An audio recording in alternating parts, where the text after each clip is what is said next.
ولدات لك الكليبه ولا القطيطه، اجي نكملوا. ها شنو خصك دير في 7 ايام الاولى ولا يقدروا يموتوا لك. في هذه المرحله الصغار كيكونوا ضعاف بزاف وحياتهم كتعلق بالعنايه الدقيقه. اول حاجه الحراره، الصغار ما كيقدروش ينظموا الحراره ديالهم بوحدهم، خاصهم يبقاو دافين وسط فراش دافي او قرب من الام. ثاني حاجه الرضاعه، خاصهم يرضعوا كل 2 حتى ل 3 السوايع، ورضاعه الام هي الافضل.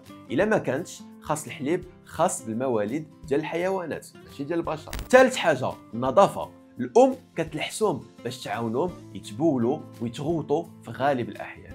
الا ما دارتهاش خاص تمسح ليهم بلطف بقطن او منديل دافي بالماء. رابع حاجه المراقبه، راقب الوزن، النشاط، التنفس، اي ضعف او بكاء زائد راه مشكل. خامس حاجه الامان، بعضهم على الصداع، الحيوانات الاخرى البرد او الناس. هاد الايام الاولى هي الاساس في حياتهم وهي اللي غادي تحدد واش غيكبروا بصحه جيده ولا لا. شارك هاد النصيحه مع اي واحد زادوا عنده حيوانات جداد، راه ممكن تنقذ ارواح.